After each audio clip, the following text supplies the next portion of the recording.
The speech pattern of Harriet Tubman and other individuals held in bondage does not come from a mental deficiency, but the cultural confrontation that the African slaves faced in the New World.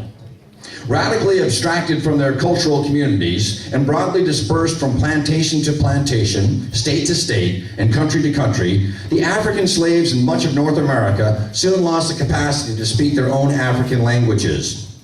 Eager to domesticate the African slave by denying him and her their language, their religion, their values and belief systems, and indeed their entire sense of order, the slave owners first forbade the usage of African languages on their plantations. The origins of the Gullah language and culture can be traced to the castles and forts along the West African coast where captured Africans awaited transport into slavery in the West Indies and America. This distinctive Creole language and culture later took root and thrived among enslaved Africans in the West Indies and on the isolated sea islands of South Carolina and Georgia. Descending the stairs of history, we enter the 1880s, where Harriet Tubman continues to help the poor, the aged, and the infirm, despite increasing ailments of her own. Harriet is actively involved with the women's suffrage movement, addressing meetings with Susan B. Anthony and Elizabeth Cady Stanton. Harriet has been invited by a group of women to speak.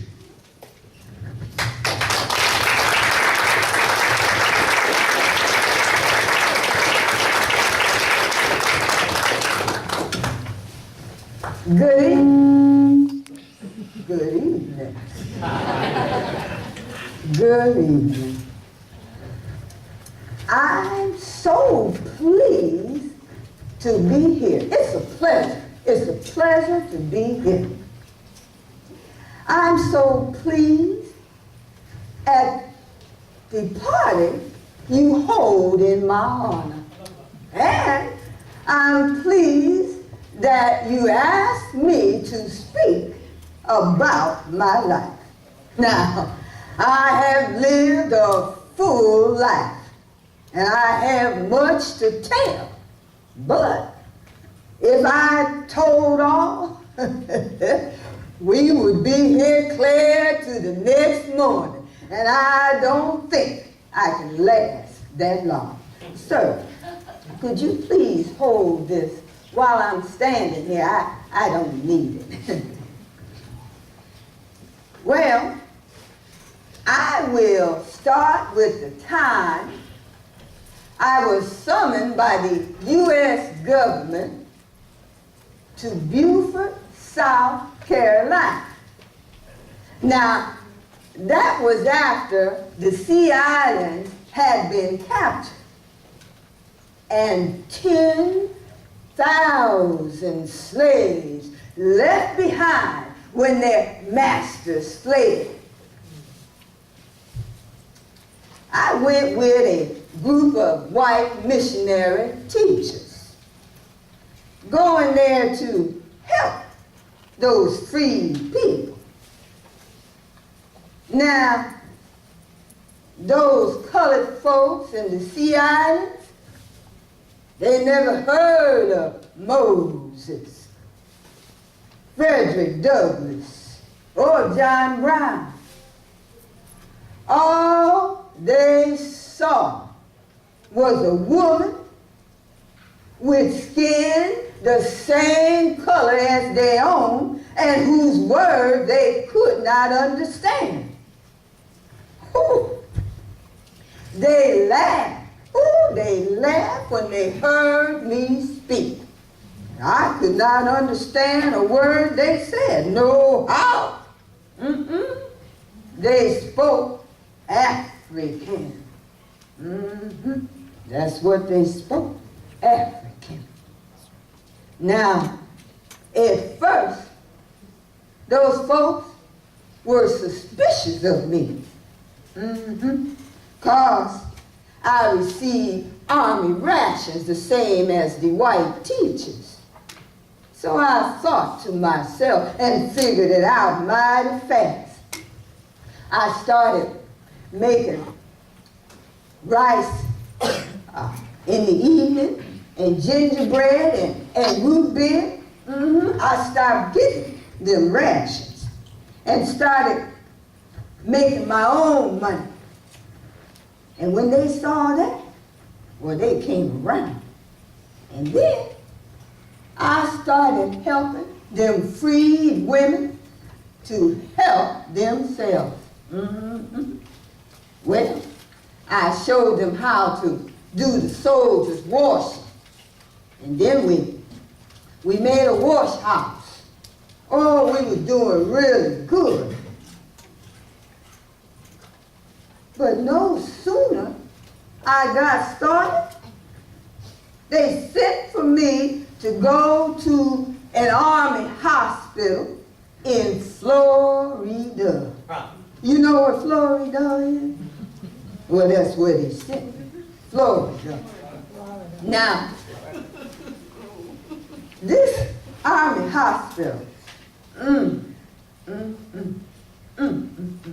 I get up early every morning and I get a chunk of ice.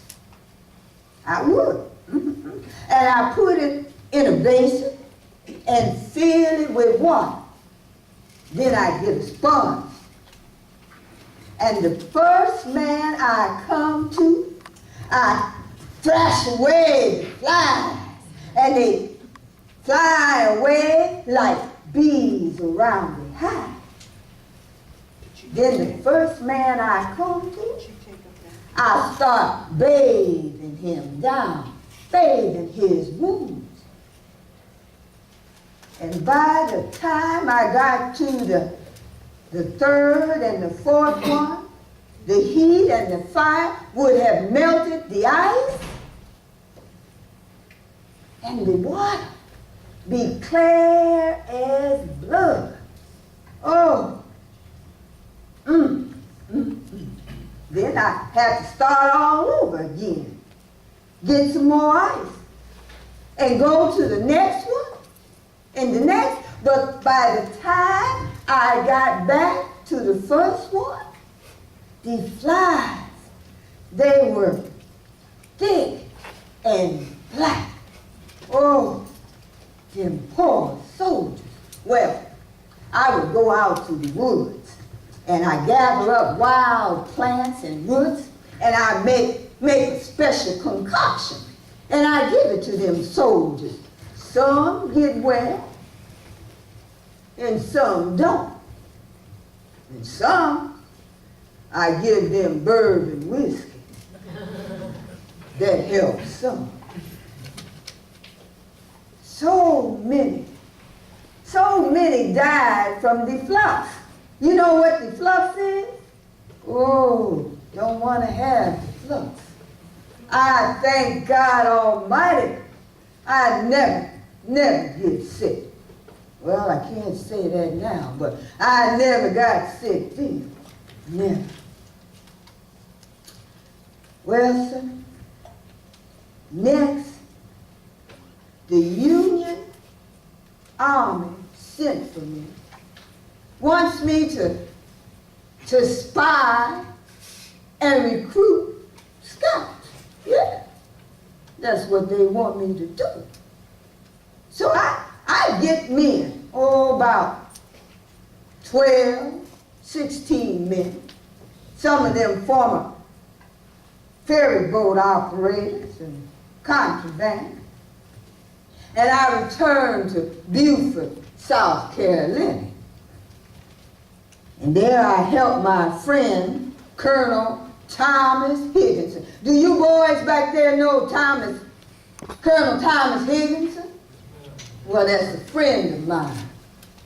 And so he wanted me to spy, look for the ammunition depots and the river mines, plantations, bring back all the information.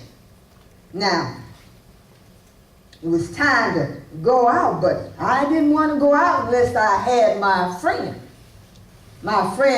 Colonel James Montgomery. I know you guys know Colonel James Montgomery. Well, he fought with John Brown in the Kansas War.